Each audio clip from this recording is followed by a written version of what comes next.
ನನ್ನ ತಂಗಿ engagement Sunday ಇರೋದ್ರಿಂದ ನಾವು ಸರಿ ನೋಡಿ ಆಯ್ತು ಬಟನ್ ನಾನು ಹಿಡ್ಕೊಬೇಡ ಒಟ್ಟಾರೆ ಎಲ್ಲರಿಗೂ ನಮಸ್ಕಾರ ಎಲ್ಲ welcome back Deepu G Gowda YouTube channel. ಎಲ್ರಿಗೂ ನಮಸ್ಕಾರ. ನಾನು ದೀಪಶ್ರೀ. ಎಲ್ಲರೂ ಹೇಗಿದ್ದೀರಾ? ನಾವಂತೂ ಸೂಪರ್ ಆಗಿದ್ದೀವಿ. ಇದು ಬಂದು ನನ್ನ 2ನೇ ವಿಡಿಯೋ. ಇದೇನಪ್ಪ ಅಂದರೆ ನನ್ನ ಫ್ಯಾಮಿಲಿ ಬಗ್ಗೆನೇ ವಿಡಿಯೋ ಮಾಡಿರೋದು.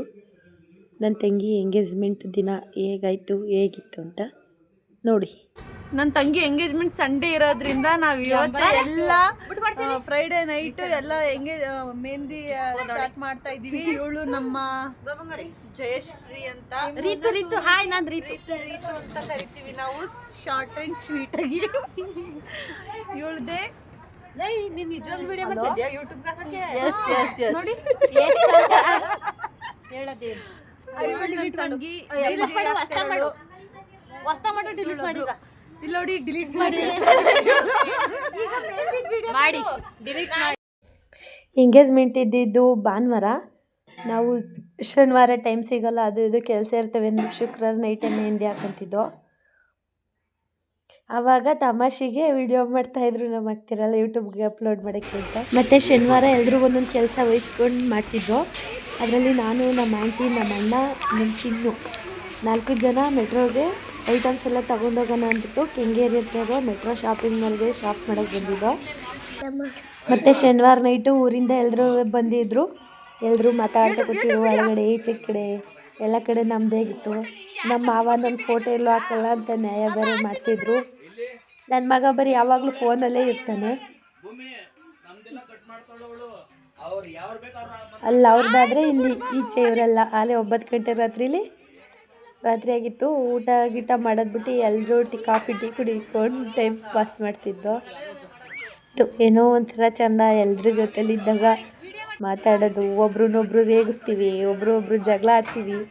ಎಷ್ಟು ಜಗಳ ಆಡಿದ್ರು ಅವಾಗ 5 ನಿಮಿಷ ಅಷ್ಟೇ, ಯಾರು ಒಟ್ಟಿನಲ್ಲಿ ಮನಸ್ಕೊಳ್ಳಲ್ಲ. ನಾವು ಎಷ್ಟು ಕಿತ್ತಾಡಿದ್ರು ಯಾವಾಗೂ ಜೊತೆಲೇ ಇರ್ತೀವಿ. ಇದು ಎಂಗೇಜ್ಮೆಂಟ್ ದಿನ ಬೆಳಿಗ್ಗೆ ಬೇಗ ಎದ್ಬಿಟ್ಟು ಬೇಗ ಎಲ್ಲ ಮಾಡಿಬಿಡೋಣ ಅಂತ ಅಂದ್ಕೊಂಡು ಮಲ್ಕೊಂಡು ಬೆಳಿಗ್ಗೆ 7 7:30 ಆಗೋಗಿತ್ತು. ಅವಾಗೆಲ್ಲ ಎದ್ದು ಪಟ ಅಂತ ಎಲ್ಲರೂ ಸ್ನಾನ ಮಾಡಿ ರೆಡಿಯಾಗಿ ಬಂದು ತಿಂಡಿಗೆ ಅಂದ್ಬಿಟ್ಟು ರೆಡಿ ಮಾಡ್ತಿದ್ರು. ನಮ್ಮ ಅತ್ತಿರು, ನನ್ನ ತಮ್ಮ, ನನ್ನ ಮಾವ. 12 ಗಂಟೆ ಒಳಗಡೆ ಫಂಕ್ಷನ್ ಮಾಡಬೇಕು ಅಂದ್ಬಿಟ್ಟು ಎಲ್ಲರೂ ತಿಂಡಿ ಮುಗಿಸಿ ಪಟ ಅಂತ ರೆಡಿ ಆದವು.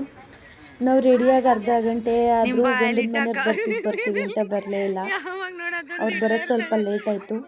12 ಗಂಟೆ ಒಳಗಡೆ ಬಂದಿರೋ ಫಂಕ್ಷನ್ ಆಗೋಗೋದು. ಅವ್ರು ಬಂದಿದ್ದು 12 ಕಾಲು ಆಗ್ಬಿಡ್ತು. ಅದರಿಂದ ಆಮೇಲೆ ಇಲ್ಲಿ ನಮ್ಮ ಮಾವ, ನನ್ನ ತಮ್ಮ, ನಮ್ಮ ಅಣ್ಣ, ನಮ್ಮ ದೊಡ್ಡ ಮಾವ ಎಲ್ಲ ಯಾವುದೋ ಗಿಡದ ಬಗ್ಗೆ ಡೀಪಾಗಿ ಡಿಸ್ಕಸ್ ಮಾಡ್ತಿದ್ರು. ಅದು ಯಾವ ಗಿಡ ಅಂದರೆ ನಾನು ತುಳಸಿ ಗಿಡ ಅಂದ್ಕೊಂಡೆ. ಅದ್ರ ಮಧ್ಯದಲ್ಲಿ ಯಾವುದೋ ಗಿಡ ಇತ್ತು, ಅದು ಯಾವುದು ಅಂತ ನನಗೂ ಗೊತ್ತಿರಲಿಲ್ಲ. ನೋಡಿ ಎಲ್ಲರೂ ಒಬ್ರಿಗಿಂತ ಒಬ್ರು ಚೆನ್ನಾಗಿ ಕಾಣ್ತವ್ರೆ. ಎಷ್ಟು ಚೆನ್ನಾಗಿ ರೆಡಿ ಆಗಿದ್ರು. ನನ್ನ ಮಕ್ಳಂತೂ ಇವರೆಲ್ಲ ಇದ್ದರೆ ನನ್ನೇನು ಕೇಳಲ್ಲ. ಅಷ್ಟರಲ್ಲಿ ಗಂಡನ ಕಡೆಯವರೆಲ್ಲ ಬಂದರು. ಇನ್ನೊಂದು 10 ನಿಮಿಷ ಮುಂಚೆ ಬಂದಿರೋ ಫಂಕ್ಷನ್ ಬೇಗ ಆಗೋದು. ಒಂದು 10 ನಿಮಿಷ ಲೇಟ್ ಮಾಡಿ 1 ಅವರ್ ಕಾಯಿಸಿದ್ರ ಆಮೇಲೆ ಇವರೇ ಮದುಮಗ.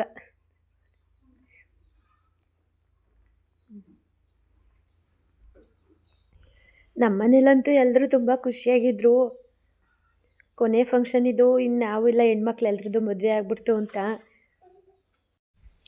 ಆಮೇಲೆ ಬಂದರು. ಅವರೇನೋ ದೀಪ ಹಚ್ಚಬೇಕು ಮನೇಲಿ, ನಮ್ಮನೇಲಿ ಅವ್ರು ಅಂದ್ಬಿಟ್ಟು ಅದೆಲ್ಲ ಶಾಸ್ತ್ರ ಏನೇನೋ ಮಾಡಿದ್ರು. ಆಯಿತು. ನಾವು 1 ಅವರ್ ಟೈಮ್ ಇತ್ತಲ್ಲ, ಇನ್ನೇನು ಮಾಡೋದು ಕೂತ್ಕೊಂಡು ಅಂದ್ಬಿಟ್ಟು ಮಾಮೂಲಿ ನಮ್ದು ಇದ್ದೇ ಫೋಟೋ ತೆಗೆಯೋದು, ವೀಡಿಯೋ ಮಾಡೋದು. ನೋಡಿ, ಫೋನ್ ಹಿಡಿದ್ರೆ ಸಾಕು ಇವ್ರದ್ದೆಲ್ಲ ಇದೊಂದೊಂದು ಕೈ ಹಿಡಿದ್ಬಿಡ್ತಾರೆ ಎಲ್ಲರೂ. ಮಾಡಿಕೊಂಡು ಫಂಕ್ಷನ್ ಸ್ಟಾರ್ಟ್ ಆಗೋ ತನಕ ಟೈಮ್ ಪಾಸ್ ಮಾಡ್ತಿದ್ದೋ.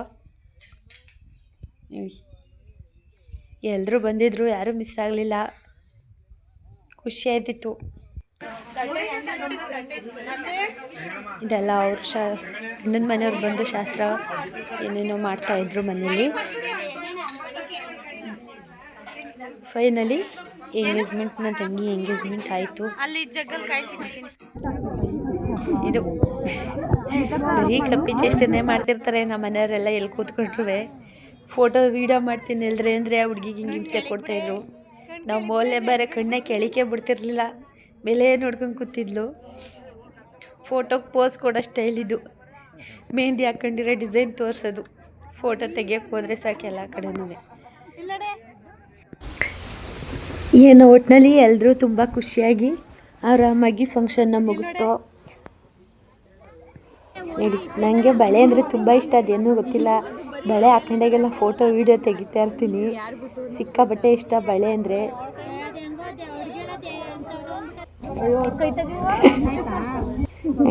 ಇವಳೇ ನನ್ನ ತಂಗಿ, ಎಂಗೇಜ್ಮೆಂಟ್ ಹುಡುಗಿ. ನಾವೇ ರೆಡಿ ಮಾಡಿದ್ದವಳನ್ನ ಸಿಂಪಲ್ಲಾಗಿ. ಹೆಂಗೆ ಕಾಣ್ತಾವಳೆ ಅಂತ ಹೇಳಿ. ಯಾರಿಗಾದ್ರೂ ಚೆನ್ನಾಗಿ ಕಾಣಿಸಿದ್ರೆ, ಇಲ್ಲ ಚೆನ್ನಾಗಿ ಕಾಣಿಸ್ಲಿಲ್ಲ ಅಂದರೆ ಅದನ್ನೂ ಹೇಳಿ. ನಮ್ಮ ಅಕ್ಕ ಫುಲ್ ಇವಳೇ ಮಿಂಚ್ತಾಯಿದ್ಲು. ಪಾಪ ಪಕ್ಕದ ಮನೆ ಆಂಟಿ ಫೋಟೋ ಒಂದು ಇಟ್ಗೆ ಓಡ್ಬಿಟ್ರು. ಇವ್ರನ್ನ ನೋಡೇ ಸಾಕಾಗಿರ್ತದೆ ಬಂದಿರೋರಿಗೆಲ್ಲ. ಅಲ್ಲೇ ಸ್ಟಾರ್ಟ್ ಆಯಿತು. 1 ಗಂಟೆ ಮೇಲೆ ಫಂಕ್ಷನ್ ಸ್ಟಾರ್ಟ್ ಮಾಡ್ದೋ. ಅವ್ರ ಕಡೆಯವರೆಲ್ಲ ಶಾಸ್ತ್ರ ಮಾಡಿದ್ರು. ಹುಡುಗನ ಕಡೆಯವರು ಒಂದು 5 ಜನ. ಚೆನ್ನಾಯಿತು. ಹೆಂಗೆ ಟೈಮ್ ಹೋಯ್ತು ಅಂತಲೇ ಗೊತ್ತಾಗಲಿಲ್ಲ. ನನಗೆ ವೀಡಿಯೋಗಳು ಮಾಡ್ಕೊಳಕ್ಕಾಗಲೇ ಇಲ್ಲ. ಅದು ಇದು ಅವ್ರು ಕರೀತವ್ರೆ ಇವ್ರು ಕರೀತವ್ರೆ ಅಂದ್ಕೊಂಡು. ಮತ್ತು ಅಲ್ಲಿ ಎಲ್ಲರ ಮಧ್ಯೆ ವೀಡಿಯೋ ಮಾಡೋಕ್ಕೂ ಏನೋ ಒಂಥರ ವೀಡಿಯೋ ಮಾಡೋಕ್ಕೆ ಹೋಗಲಿಲ್ಲ. ಆಮೇಲೆ ಎಲ್ಲರೂ ನಿಂತ್ಕೊಂಡು ರಿಂಗೆಲ್ಲ ಎಕ್ಸ್ಚೇಂಜ್ ಆದಮೇಲೆ ಈ ಥರ ಫೋಟೋ ಎಲ್ಲ ತೆಗೆಸ್ಕೊಂಡ್ವಿ. ತುಂಬ ಫೋಟೋಸ್ ತೆಗೆಸ್ತೋ. ಅವ್ರು ಇನ್ನೂ ನಮಗೆ ಫೋಟೋಸ್ ಕಳಿಸ್ಲಿಲ್ಲ. ಬರೀ ನಾನು ತೆಗ್ದಿರೋ ಫೋಟೋಸ್ ಮಾತ್ರ ಇಲ್ಲಿ ಹಾಕಿದ್ದೀನಿ. ಅದಕ್ಕೆ ಕಾಯ್ತಿದ್ದೆ ಇಷ್ಟು ದಿನ ಫೋಟೋಸ್ ಕಳಿಸ್ಲಿ, ಆಮೇಲೆ ವೀಡಿಯೋ ಮಾಡೋಣ ಅಂತ. ಅವ್ರು ಇವಾಗ ಸೀಸನ್ ಅಲ್ವಾ, ಅವರು ಬ್ಯುಸಿ ಇರ್ತಾರೆ, ಕಳಿಸಿಲ್ಲ. ಹಂಗಾಗಿ ನಾನು ತೆಗ್ದಿರೋ ಫೋಟೋಸ್ನೇ ಇಲ್ಲಿ ಹಾಕಿದ್ದೀನಿ. ನೋಡಿ, ಎಂಗೇಜ್ಮೆಂಟ್ ಎಲ್ಲ ಮುಗಿಸ್ಕೊಂಡು ಸೋಮವಾರ ಹೊರಟು ಊರಿಗೆ. ನಾವೆಲ್ಲ ಮಕ್ಕಳು ಲಗೇಜ್ ಎಲ್ಲ ತಗೊಂಡು ಹೋಗೋಕ್ಕಾಗಲ್ಲ ಅಂತ ನಮ್ಮ ಅಣ್ಣನೂ ನಮ್ಮ ತಮ್ಮನೂ ಅವರೇ ಪಾಪ ಅವ್ರ ಕೆಲ್ಸಕ್ಕೆ ರಜೆ ಹಾಕ್ಬಿಟ್ಟು ಕಾರಲ್ಲಿ ಕರ್ಕೊಂಡು ಊರಿಗೆ ಬಿಟ್ಟು ಹೋದರು. ಫುಲ್ ಜಾಲಿ ನಾವಂತೂ ಎಲ್ಲರ ಜೊತೆಲಿ ಇದ್ದಾಗ.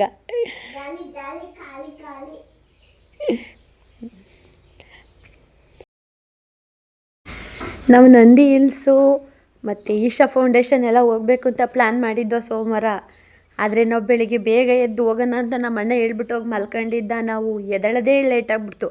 ಅದರಿಂದ ಎಲ್ಲೂ ಹೋಗೋಕ್ಕಾಗಲಿಲ್ಲ. ಇನ್ನು ಈಶಾ ಫೌಂಡೇಶನ್ಗೆ ಮಧ್ಯಾಹ್ನದ ಟೈಮ್ ಹೋದರೆ ಚೆನ್ನಾಗಿರಲ್ಲ, ನೈಟ್ ಹೊತ್ತಲ್ಲಿ ಹೋದರೆ ಚೆನ್ನಾಗಿರ್ತದೆ ಅಂತಂದರು. ಮಕ್ಕಳನ್ನೆಲ್ಲ ಕರ್ಕೊಂಡು ಸುಮ್ಮನೆ ಹಿಂಸೆ ಯಾವುದು ಬೇಡ ಅಂದ್ಬಿಟ್ಟು ಸುಮ್ಮನೆ ಊರ ಕಡೆಗೆ ಹೊರಟು. ಆದರೂ ಚೆನ್ನಾಗಿತ್ತು ಎಲ್ಲರ ಜೊತೆಯಲ್ಲಿ. ಅಲ್ಲಿಂದ ಇಲ್ಲಿಗೆ ಬರೋದು ಅದೇ ಒಂಥರ ಟ್ರಿಪ್ ಥರ ಇತ್ತು ನಮಗೆ. ಫುಲ್ ಕಾರಲ್ಲಿ ಎಲ್ಲರೂ ಹಾಡು ಹೇಳ್ಕೊಂಡು ಫುಲ್ ಎಂಜಾಯ್ ಮಾಡ್ಕೊಂಡು ಬಂದ್ವಿ. ಅಲ್ಲಿಂದ ಬಂದು ಮತ್ತೆ ಇಲ್ಲಿ ವೇಣುಗೋಪಾಲ ಸ್ವಾಮಿ ಟೆಂಪಲ್ಲು, KRS ಬ್ಯಾಕ್ ವಾಟ್ರಿಗೆ ಹೋಗಬೇಕು ಅಂತ ನಾವು ಪ್ಲ್ಯಾನ್ ಮಾಡ್ಕೊಂಡು ಬಂದು ಇಲ್ಲಿ ಬಂದಮೇಲೆ ವೇಣುಗೋಪಾಲ ಸ್ವಾಮಿ ಟೆಂಪಲ್ ನೋಡಿದ್ವಿ. KRS ಹೋಗೋಣ ಅಂತ ಅಂದ್ಬಿಟ್ಟು ನಮ್ಮ ಅಣ್ಣ ಗೂಗಲಲ್ಲಿ ಮ್ಯಾಪ್ ಹಾಕ್ಕೊಂಡು ಹೊರಟು. ಅದು ನೋಡಿದ್ರೆ ಎಲ್ಲೋ ಕರ್ಕೊಂಡೋಗಿ ನಿಲ್ಲಿಸ್ತು. ಕಾವೇರಿ ನದಿ ಹತ್ರಕ್ಕೆ ತಗೊಂಡೋಗಿ ನಿಲ್ಲಿಸ್ತು. ಅದು ಯಾವ ಊರು ಏನೂ ಗೊತ್ತಿಲ್ಲ. ಅಲ್ಲಿಗೆ ತಗೊಂಡೋಗಿ ನಿಲ್ಲಿಸ್ತು ಗೂಗಲ್ ಕೇಳ್ಕೊಂಡು ಹೋಗಿದ್ದಕ್ಕೆ. ಆಮೇಲೆ ಇನ್ನೇನು ಮಾಡೋದು, ಅಲ್ಲೇ ಒಂದು ಅರ್ಧ ಗಂಟೆ ಟೈಮ್ ಸ್ಪೆಂಡ್ ಮಾಡಿ ಮತ್ತೆ ವಾಪಸ್ ಊರಿಗೆ ಬಂದು. ಸರಿ ನೋಡಿ, ಆಯ್ತು. ನಾನು ಹಿಡ್ಕೊಬೇಡ ಒಟ್ಟಲ್ಲಿ ಬಿದ್ರೆ ನೀರು ಬೀಳು. ಇಬ್ರು ಬೀಳೋಣ ಒಟ್ಟಿನಲ್ಲಿ. ನಾನು ಹಿಡ್ಕೊಬೇಡ ಒಟ್ಟಿನಲ್ಲಿ. ಇದೇ ಆ ಪ್ಲೇಸು. ನಮಗೆ ಗೊತ್ತಿಲ್ಲದೇ ನಾವು ಗೂಗಲಲ್ಲಿ ಮ್ಯಾಪ್ ಹಾಕ್ಕೊಂಡು ಹೋದರೆ KRS ಬ್ಯಾಕ್ ವಾಟ್ರ್ ಅಂತ ಇಲ್ಲಿಗೆ ಕರ್ಕೊಂಡೋಯ್ತು. ಹತ್ರ ಮೈಸೂರು ಹತ್ರ ಹೊರಟೋಗಿದ್ದು. ಅದು ಯಾವ ಊರು ಏನು ಅಂತ ಏನು ಗೊತ್ತಿಲ್ಲ ನಮಗೆ. ಇನ್ನೇನು ಮಾಡೋದು, ಬಂದಾಗತ್ತೆ ಅಂದ್ಬಿಟ್ಟು ಅಲ್ಲೇ ಒಂದು ಅರ್ಧ ಗಂಟೆ ತಿರ್ಗಾಡ್ಕೊಂಡು ಎಲ್ಲರೂ ಬಂದು ಮತ್ತು ಅಲ್ಲಿಂದ ವಾಪಸ್ ನಮ್ಮ ಅಜ್ಜಿ ಊರಿಗೆ ಬಂದು ಅಲ್ಲಿ ಸ್ವಲ್ಪ ಹೊತ್ತಿದ್ದು. ನಮ್ಮ ಅಜ್ಜಿ ತಾತ ಎಂಗೇಜ್ಮೆಂಟಿಗೆ ಬಂದಿರಲಿಲ್ಲ. ಅವ್ರನ್ನ ಮಾತಾಡಿಸ್ಕೊಂಡು ಅಲ್ಲಿ ಸ್ವಲ್ಪ ಹೊತ್ತಿದ್ದು ಅಲ್ಲಿಂದ ಸೀದಾ ಮನೆಗೆ ಬಂದು. ಇಷ್ಟೇ ನನ್ನ ತಂಗಿ ಎಂಗೇಜ್ಮೆಂಟಿಂದ ಒಂದು ಪುಟ್ಟ ವಿಡಿಯೋ ಇಷ್ಟ ಆಗಿದ್ರೆ ಎಲ್ಲರೂ ಲೈಕ್ ಮಾಡಿ, ಶೇರ್ ಮಾಡಿ, ಸಪೋರ್ಟ್ ಮಾಡಿ, ಸಬ್ಸ್ಕ್ರೈಬ್ ಮಾಡಿ.